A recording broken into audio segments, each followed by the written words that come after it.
Bon, là aujourd'hui, nous allons parler des anges déchus. Les anges déchus. Bon, parce que plein de gens parlent du monde occulte sans réellement savoir ce dont ils sont en train de parler.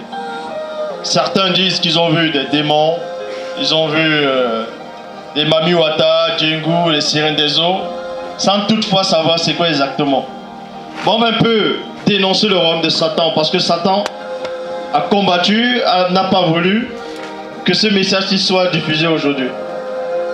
Mais Loba est le maître du temps et de l'espace et des circonstances, celui qui décide.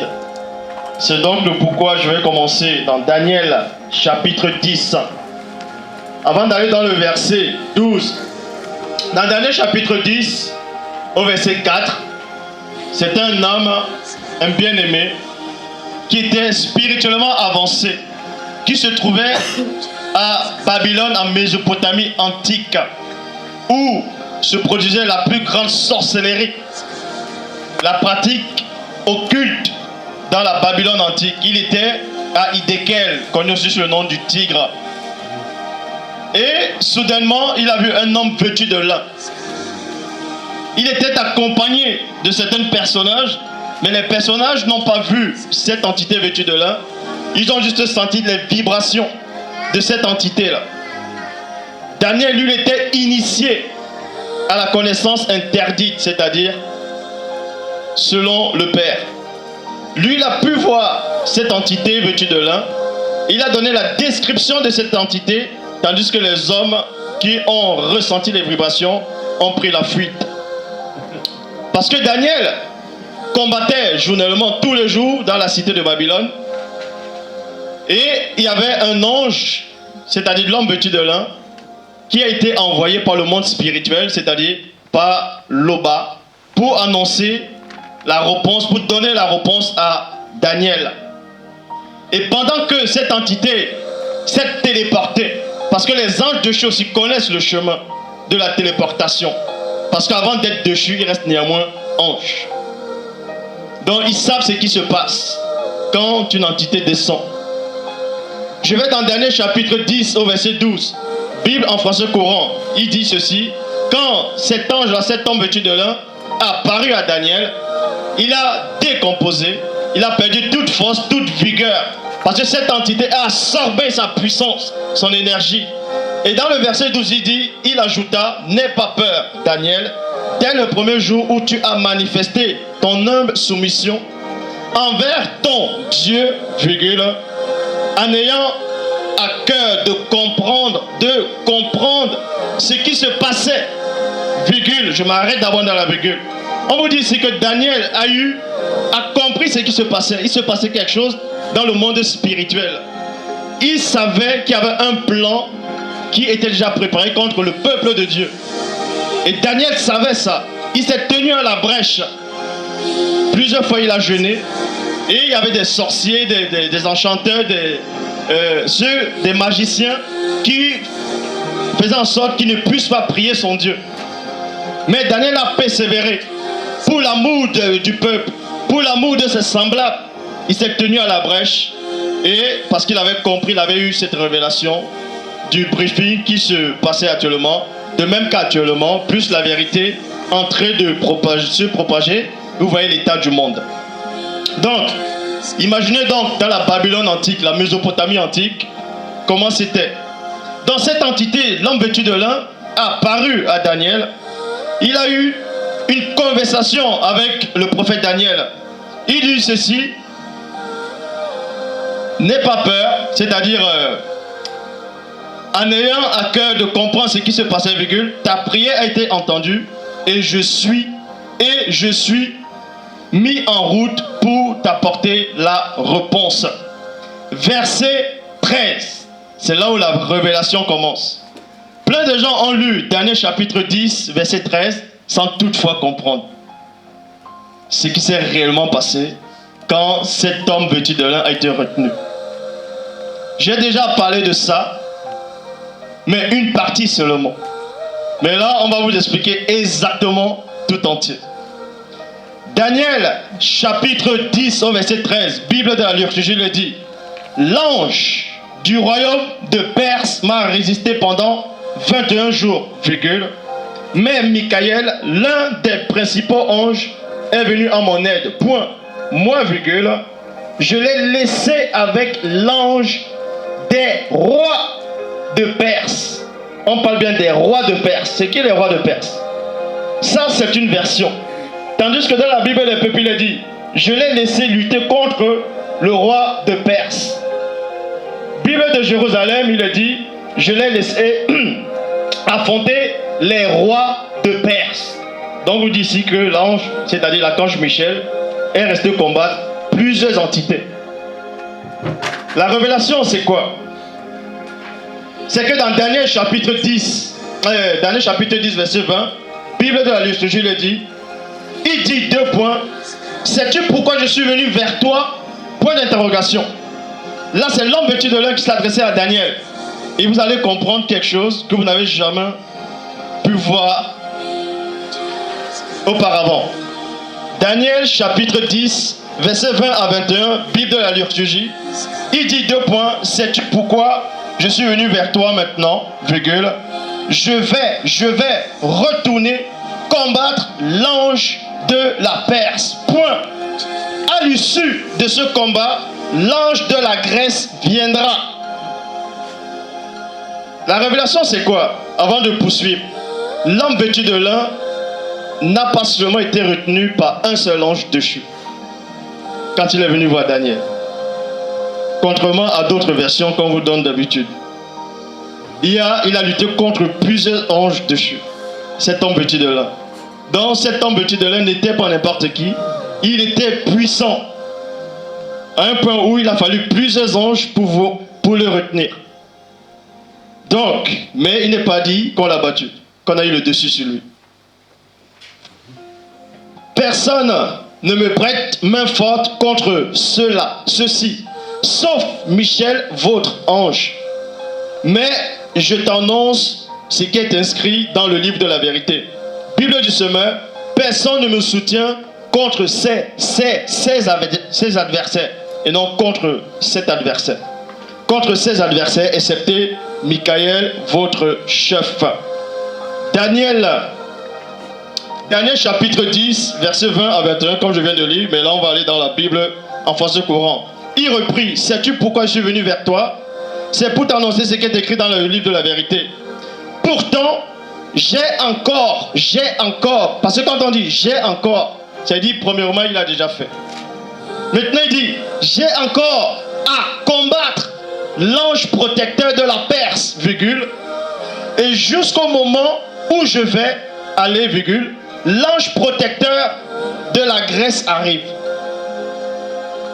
Donc l'homme vêtu de lin n'était pas n'importe qui. En fait, Daniel, quand il a prié, les démons ont attaqué Daniel. Avant que les démons attaquent Daniel, il a lutté contre sa propre nature, il a dompté sa nature. Et tous les succubes, les démons qui étaient dans la Babylone ont combattu Daniel. Daniel a eu le pouvoir sur eux. Daniel les a écrasés. À un point où il a fallu que l'ange protecteur de l'Empire perse puisse intervenir contre Daniel. Mais il ne pouvait pas attaquer Daniel directement parce que Dieu ne le permet pas. Dieu ne le permet pas. Ne touchez pas à mes oins, ne faites pas du mal à mes prophètes. Daniel n'avait rien, contrairement à Paul dont on va parler plus tard. Donc, comme vous dit ici, pourtant j'ai à combattre contre l'ange protecteur de la Perse. Quand on dit l'ange protecteur, c'est l'ange déchu. Et jusqu'au moment où je vais aller, l'ange protecteur de la Grèce arrive et personne ne m'aide à combattre ses adversaires, si ce n'est Michael, l'ange protecteur d'Israël. Bible en parole de vie. Je répète, dans Daniel chapitre 10, verset 20 à 21. Il me demande alors, est-ce que tu sais pourquoi je suis venu après toi? Je suis venu t'annoncer ce qui est écrit dans le livre de la vérité. Pourtant, je dois encore combattre l'ange qui protège la Perse. Au moment où je vais là-bas, le combattre, l'ange qui protège la Grèce arrive. Et personne ne m'aide à lutter contre ces deux ennemis.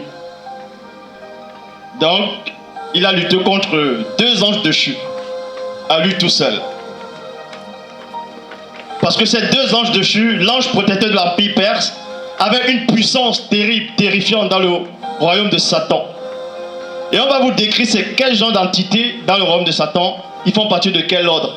Mais avant d'arriver au royaume de Satan, cet ange-là déchu de l'Empire perse ne pouvait pas lui tout seul résister ou retenir l'homme vêtu de lin. Il avait besoin d'un renfort. Donc l'ange de la Grèce est arrivé. Donc c'est quel ange alors de la Grèce? Puisque là maintenant on parle de la mythologie grecque. C'était qui Zeus? On sait que Zeus n'était pas un ange, c'était un démon. C'était qui? Chronos, le titan. Titan aussi, Chronos aussi avait été enfanté. C'est Gaïa sont tous des démons. Parce que l'entité suprême dans la Grèce antique, il est connu sous le nom de Chaos. C'est de lui où tout est venu. Mais bon, ça c'était pas un ange néanmoins.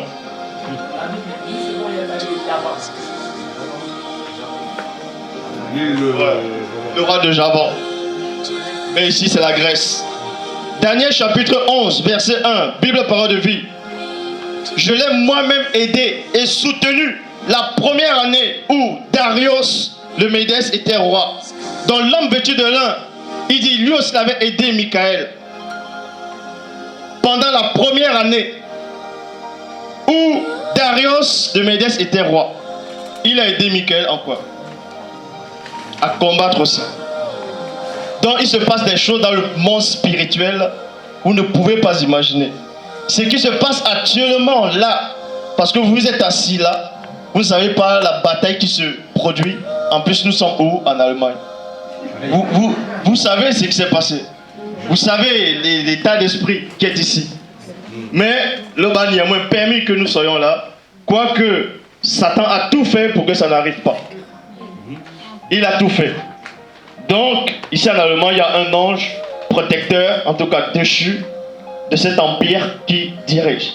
Et il savait qu'on allait être là. Et il y a des anges qui combattent maintenant.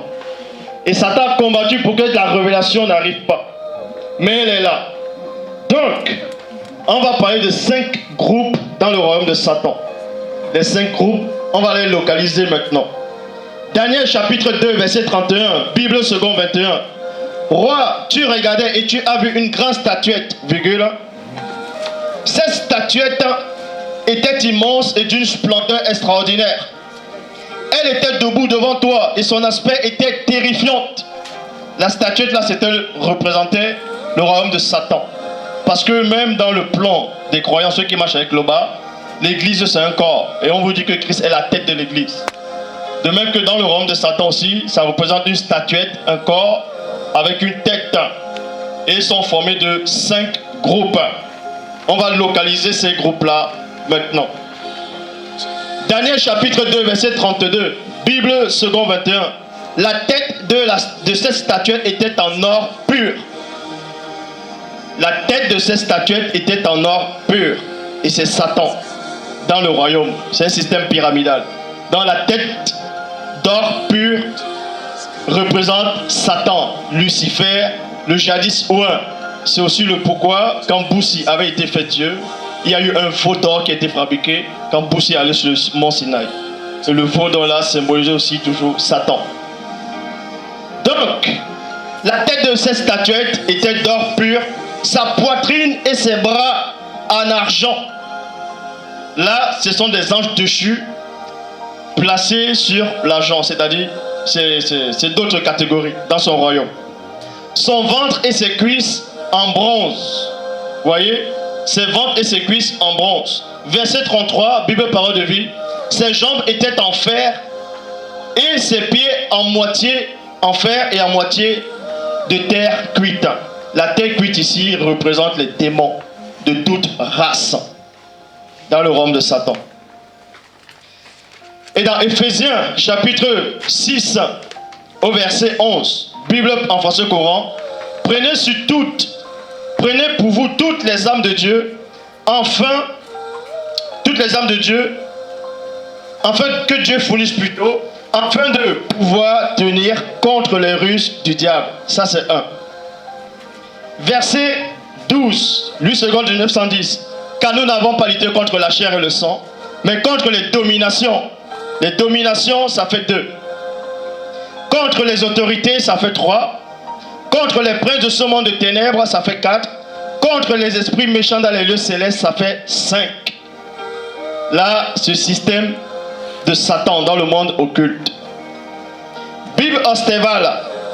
Car nous n'avons pas lutté contre la chair et le sang, mais nous n'avons pas lutté contre la chair et le sang, mais contre les principautés, contre les puissances, contre les princes de ténèbres de ce siècle, contre les puissances spirituelles de la méchanceté dans les lieux célestes. Dans Éphésiens 2:2. Vous ne vous rendez pas compte des adversaires qui sont en face de vous. Eux, ils sont sérieux. Quand vous voyez l'état du monde, ils veulent dominer le monde. Pour que l'homme n'arrive pas à dominer le monde actuellement, complètement, c'est parce que vous êtes encore là. Si vous ne savez pas. C'est parce que vous êtes encore là. La parole est toujours là sur la terre. Donc, les dominations, c'est l'argent. Ça représente l'argent. Autorité représente le bronze. Et les pierres, c'est-à-dire les princes de ce monde de ténèbres représentent le fer. Les esprits méchants dans les lieux terrestres, célestes représentent les démons, c'est-à-dire la terre cuite. Colossiens chapitre 1, verset 16, traduction Louis II, il dit: car en lui ont été créées toutes choses qui sont dans les cieux, les invisibles et les visibles, trône, dignité, invisible, trône, c'est-à-dire les ophanimes, dignité, domination, autorité. Et dans le royaume de Satan, il y a les dominations, il y a les autorités. Donc, on vous montre que dans le royaume de Satan lui-même, il n'est pas n'importe qui dans son royaume. C'est-à-dire même dans le monde spirituel. Mais il a été écrasé déjà. Il est peut-être grand pour ceux qui l'aiment, ceux qui l'adorent, mais c'est un marchepied maintenant pour ceux qui marchent avec le Père. Donc vous dit ici, les dominations, les autorités, c'est un groupe d'étoiles. On va entrer plus en profondeur. C'est un groupe d'étoiles. Apocalypse chapitre 12, verset 4, traduction Abbé Filion, il est dit: et sa queue entraîna la troisième partie des étoiles du ciel. Dans le grand dragon, c'était Satan. Et quand il est tombé, il a entraîné le tiers des étoiles et non le tiers de toute l'armée. Mais le tiers des étoiles, parce que c'était ces anges-là qui sont avec Satan, sont considérés, c'est un groupe d'étoiles. Et il les jeta sur la terre.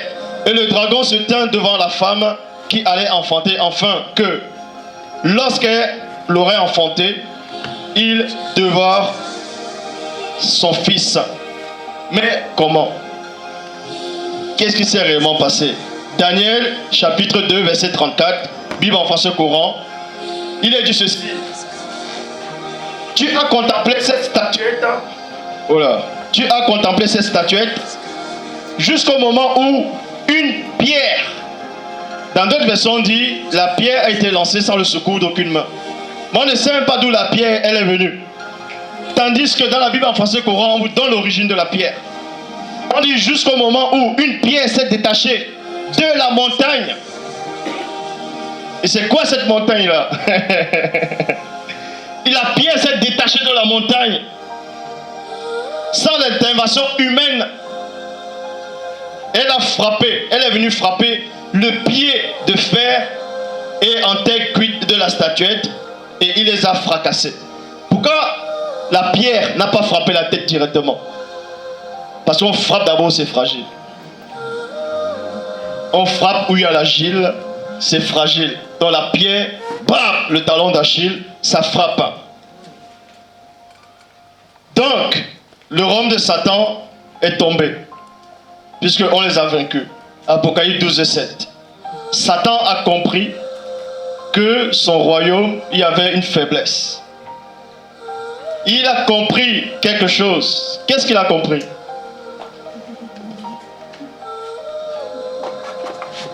Qu'est-ce que Satan a compris? Quand Christ dit, le royaume de Satan fait quoi? N'est pas divisé. Mais si Satan se combat lui-même, il ne pourra pas tenir. Satan a compris quelque chose. Que quand on a frappé la statuette, on a frappé la partie la plus faible. Donc il a solidifié son royaume maintenant. C'est pour ça que l'état du monde est ainsi. Si vous ne savez pas.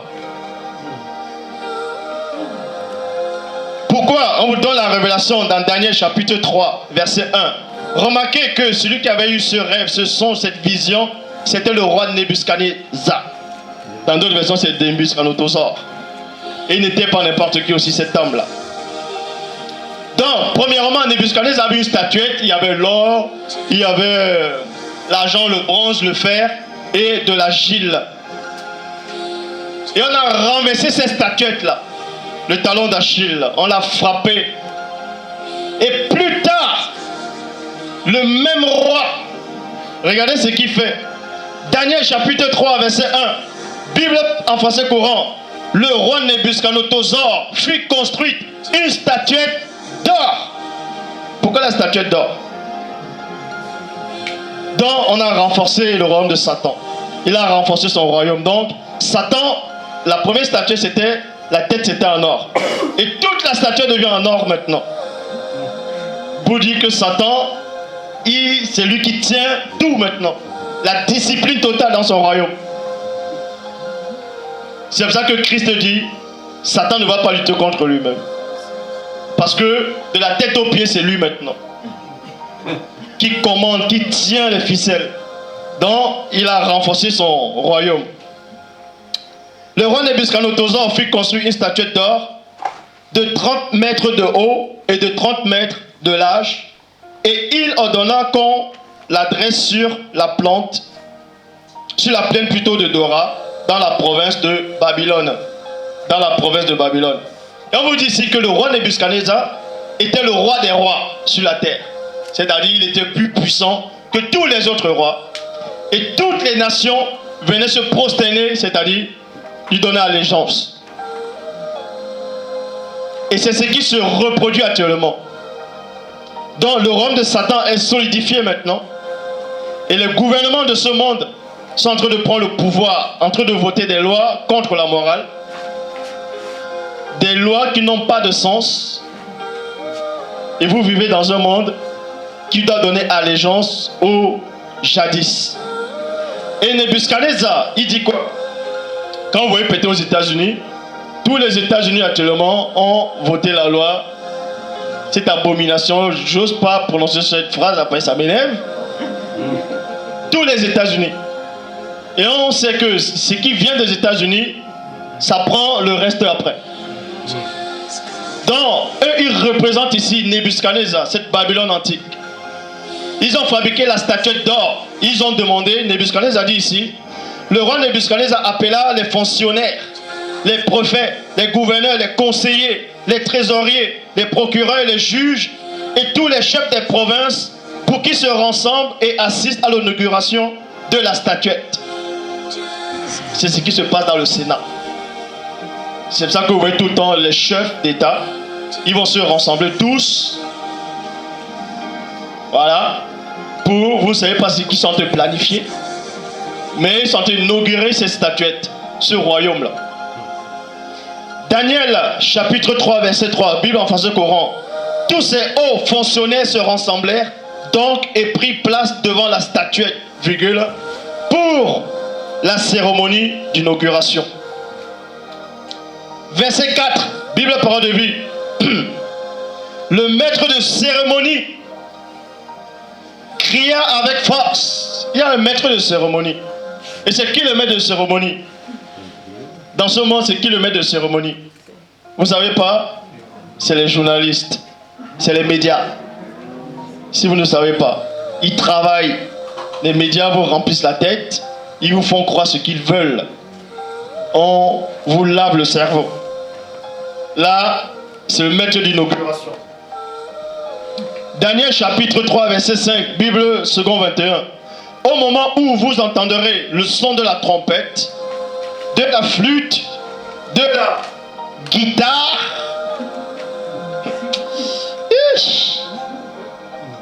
de la petite et de la grande hampe, Oh. Alors, de la cornemuse et des instruments de musique de toutes sortes. Pourquoi pas des instruments de musique? Aïe. Vous savez ce qui se passe là? Vous vous prosternerez et vous adorez la statuette d'or que le roi Nebuchadnezzar a adressée.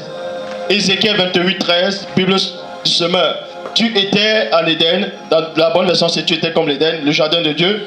Tu étais couvert de toute espèce de pierres précieuses, de sardin, de topaz, de diamants, de chrysolite, d'olive, de saphir, d'émeraude, d'escarboucle et d'or. Et on dit ici, tes tambourins et tes flûtes étaient d'or, d'ouvragé, comme Satan lui-même, comme son royaume. Et il fut préparé le jour même où tu fus créé. Ils ne vont pas chercher les gens pour mettre en prison parce que j'ai fait ce rêve avant de venir. Traduction Abbé Filion. Tes instruments de musique ont été préparés le jour où tu fus créé. Donc, quand on a inauguré la statuette, on devait chanter. Parce que Satan lui-même, c'est un chanteur. C'est pour ça que Ézéchiel devait lui répondre selon sa folie. Il devait lui parler avec son langage. C'est pour ça qu'on dit Ézéchiel prononce une complainte sur le roi de Tyr. Une chanson. 2 Corinthiens chapitre 12 au verset 7. Nouvelle Bible seconde. À cause de l'excellence de ces révélations, point. Aussi pour que je ne sois pas trop orgueilleux. Ça dit qu'il était un peu orgueilleux. Vous regardez quoi dehors? Trop orgueilleux. Il m'a été donné une écharpe dans la chair, un ange de Satan, pour me frapper, pour que je ne sois pas trop orgueilleux. Donc, l'ange déchu, dans Daniel 10, n'a pas pu toucher Daniel. Parce qu'il n'y avait pas l'orgueil en Daniel. Il n'y avait rien. Mais Paul, on l'a touché. Parce qu'il était orgueilleux, mais pas trop. C'est pour ça qu'on dit, pour que je ne sois pas trop orgueilleux. Quand on dit trop, ça dit d'une part tu as quand même. Genèse chapitre 6, verset 1. Les hommes commençaient à devenir nombreux sur la face de toute la terre et les filles les étaient nées. On va vous donner l'origine des anges déchus. Parce que plein ne savent pas. Ceux qui se disent bishop, maréchal, bref, c'est rigolo. Disent que les anges déchus, quand ils sont tombés, sont devenus des démons.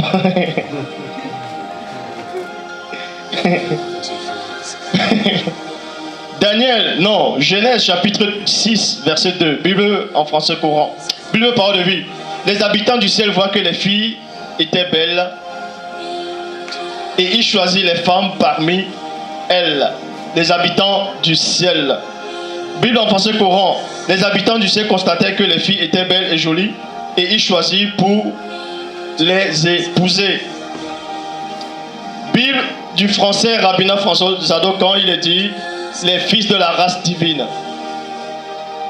Tandis que dans le livre d'Enoch, puisqu'il y a plusieurs versions des livres d'Enoch, là ici c'est le livre d'Enoch, chapitre 7 au verset 1 à 2. Il est dit, quand les enfants des hommes se furent multipliés en ces jours-là, il arriva que les filles les naguirent élégantes et belles. Et lorsque les anges, les enfants des cieux, les eurent vus, ils devinrent amoureux. Et ils se disent les uns des autres, choisissons-nous des femmes de la race des hommes, ayons des enfants avec elles. Vous allez me dire, mais c'est pas pourquoi c'est bizarre. Comment se fait que les anges vont être attirés par les femmes directement? Livre des secrets d'Enoch, chapitre 18, verset 3, il est dit, on vit des filles et des femmes comme elles sont.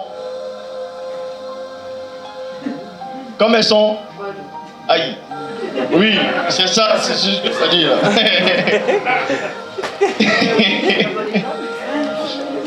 Et on vous dit ici, ils ont pris eux-mêmes des épouses, ils ont corrompu la terre avec les actions, et en tout temps et en tout âge, on fait l'anarchie et le métissage. En fait, les anges déchus, ils ont chuté premièrement. La première chute.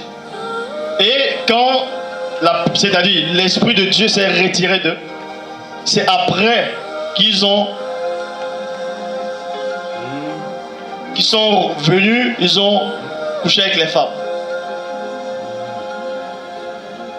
Si vous ne savez pas. Sinon ça contredit ce que Christ dit. Qu'au dernier jour, la femme ne prendra pas l'homme, ils seront comme des anges de Dieu. Or, pour qu'un ange puisse être attiré par une femme, il faut qu'il chute d'abord. C'est-à-dire, la présence du Père se retire de lui. Et ensuite, maintenant, il peut être livré. Il est livré. C'est pour ça qu'il est dit dans Jude, chapitre 1, verset 6, Bible parole de vie. Rappelez-vous l'histoire de certains anges qui n'ont pas gardé le pouvoir qu'ils avaient, mais ils ont quitté l'endroit où ils étaient. Ils ont quitté l'endroit où ils étaient. Alors Dieu les garde pour toujours en prison dans la nuit en attendant le jour du jugement. Et quand vous lisez la suite, on dit la même chose, qu'ils ont pratiqué les mêmes choses que les habitants de Sodome et Gomorrhe. Ils ont fait des choses contre nature. C'est-à-dire qu'un ange couché avec une femme, c'est quelque chose d'abominable. C'est contre nature. Parce que Dieu ne mélange pas deux espèces distinctes. Vous voyez? À moins qu'il se débrouille, il naît par une femme. Et là, il peut.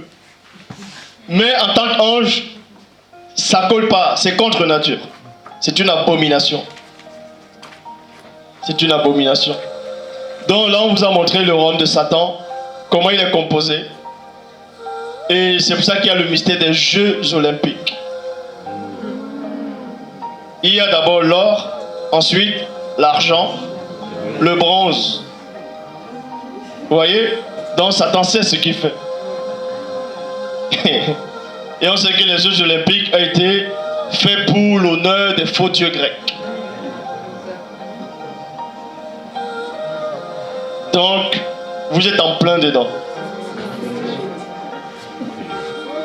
Réveillez-vous.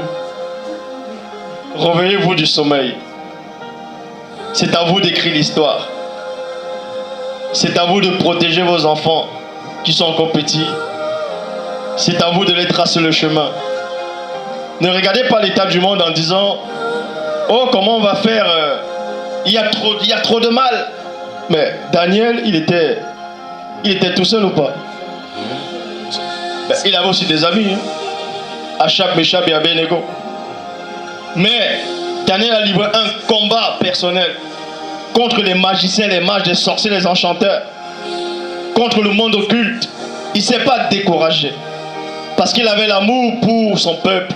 Il avait l'amour pour ceux qui aiment le bas. Donc il s'est purifié lui-même pour eux. Il se tient à la brèche, il recevait les coups. Et quand il se sentait faible, c'est là où il était fort. C'est ça le mystère de la puissance de Dieu. C'est quand tu te sens faible que tu es fort. Si vous ne savez pas ce que c'est ça. C'est le Saint-Esprit qui te donne cette compréhension. C'est-à-dire, on te rend faible, tu deviens fort. Pourquoi? C'est pour que Dieu puisse mieux les humilier. Que vous voyez, je vous frappe avec quelqu'un de faible, alors que vous pensez que vous êtes fort. Vous voyez? Pourquoi il n'envoie pas les anges directement intervenir? Il passe. Paul lui-même le dit. Dieu a choisi les choses faibles pour confondre les forts. Il a choisi ceux qui n'ont pas de connaissance pour confondre les sages.